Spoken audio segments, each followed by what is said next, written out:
എല്ലാവർക്കും പുതിയൊരു വീഡിയോയിലേക്ക് സ്വാഗതം. ഇന്ന് നമുക്ക് ഉച്ചയ്ക്കൊരു കഴിക്കാനൊരു ചോറുണ്ടാക്കാം, pulao.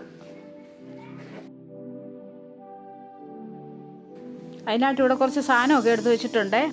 Green peas, carrot, beans, ഉരുളക്കിഴങ്ങ്, ഇത്രയും സാധനം എടുത്ത് വെച്ചിട്ടുണ്ട്. പാത്രം ചൂടായി നമുക്ക് എണ്ണ ഒഴിക്കാമേ. എണ്ണ ചൂടായി വന്നപ്പം ഒരു കഷ്ണം പട്ടയും ഒരു ബേ ലീഫും കൂടി ഇട്ടേ. ഇച്ചിരി ജീരകവും കൂടി ഇടാം. ഒരു 3/4 ടീസ്പൂൺ ജീരകം ഇട്ടേ.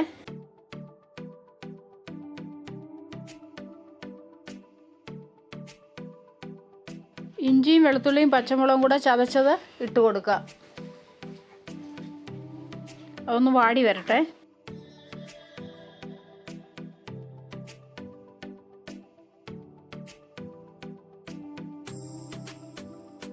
ഇഞ്ചിയും പച്ചമുളകും വെളുത്തുള്ളിയും വാടി വന്നപ്പോൾ നമ്മൾ അരിഞ്ഞു വെച്ചിരിക്കുന്ന ഒരു മീഡിയം സൈസിലെ സവാള,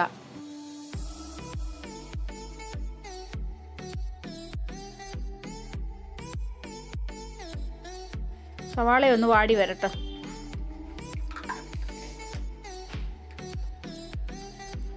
ഇനി നമ്മൾ അരിഞ്ഞ് വൃത്തിയാക്കി വെച്ചിരിക്കുന്ന 2 ഉരുളക്കിഴങ്ങ് ഇട്ട് കൊടുത്തു.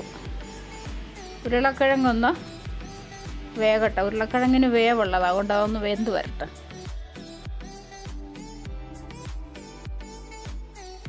കാൽ ടീസ്പൂൺ മഞ്ഞൾപ്പൊടി ഇട്ട് കൊടുത്തേ. ഉരുളക്കിഴങ്ങിലൊക്കെ ഒന്ന് കളറ് പിടിക്കാനാണ്, അല്ലെങ്കിൽ വെളുത്തിരിക്കും.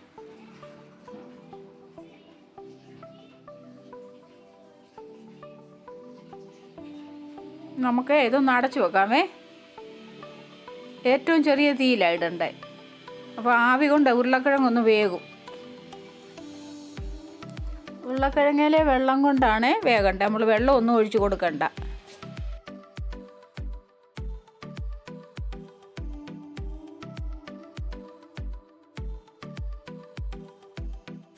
അപ്പം എന്താ ഉരുളക്കിഴങ്ങ് എന്നൊക്കെ വെള്ളമൊക്കെ ഇറങ്ങി വന്നേ.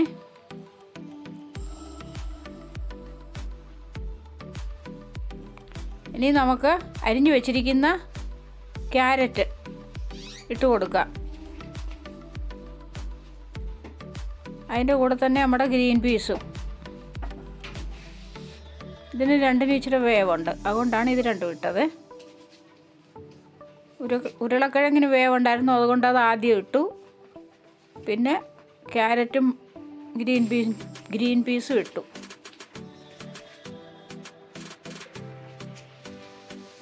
ഇതിലൊക്കെ പച്ചക്കറിയിലുള്ള വെള്ളം കൊണ്ടാണ് ഇതെല്ലാം വേകേണ്ടത്. പിന്നെ നമ്മൾ ഒഴിച്ചേക്കുന്ന എണ്ണയും ഒന്നുകൂടെ ഒന്ന് അടച്ചു വെക്കാമേ. ഏറ്റവും കുറഞ്ഞ തീ ഇടണം കേട്ടോ. തുറന്നിട്ട് നമുക്ക് ഒന്നുകൂടെ ഒന്ന് ഇളക്കാം. ഇനി നമ്മൾ ഇച്ചിരി ബീൻസ് എടുത്തിട്ടുണ്ട്, അതിട്ട് കൊടുക്കാം. ബീൻസിന് വലിയ വേവില്ല, അതാ ഇപ്പോൾ ഇട്ടത്.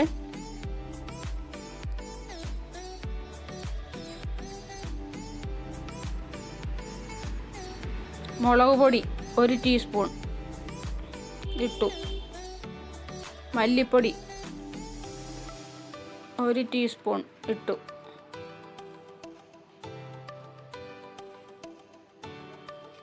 ഉപ്പ് ആവശ്യത്തിന്. എല്ലാം കൂടെ ഒന്നുകൂടെ ഒന്ന് ഇളക്കാം.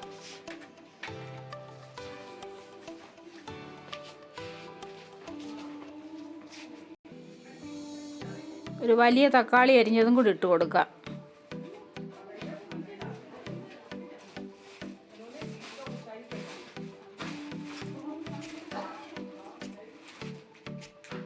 ഇനി നമുക്കൊന്ന് അടച്ചു വെക്കാമേ, പച്ചക്കറിയൊക്കെ വേകട്ടെ. ഒട്ടും വെള്ളം ഒഴിച്ചിട്ടില്ലേ.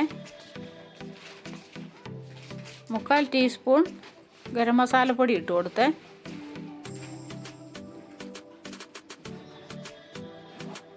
ഇത് ഇച്ചിരി കസൂരി മേത്തിയാണേ, ഇടുമ്പോൾ നല്ലൊരു രുചി കിട്ടും.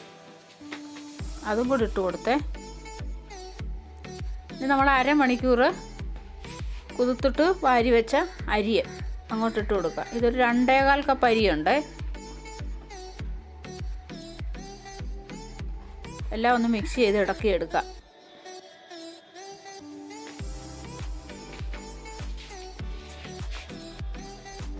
നമുക്ക് ആവശ്യത്തിനുള്ള വെള്ളം 3.5 കപ്പ് വെള്ളമാണ് ഒഴിച്ചത്.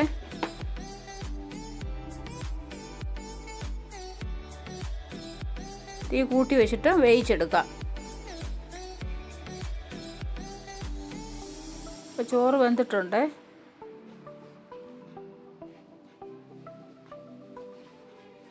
മല്ലിയിലയും കൂടി ഇടാം. എല്ലാം കൂടെ ഒന്ന് ഇളക്കാമേ.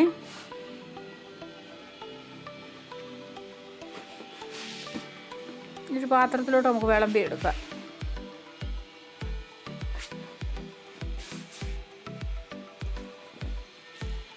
ഇതിൻ്റെ കൂടെ ഇച്ചിരി തൈര് സലാഡ് എടുത്ത് വെച്ചാൽ മതി. എളുപ്പമുണ്ട്. എല്ലാവരും ഇങ്ങനെ ഉണ്ടാക്കി നോക്കണേ. വീഡിയോ കണ്ടതിന് താങ്ക് യു.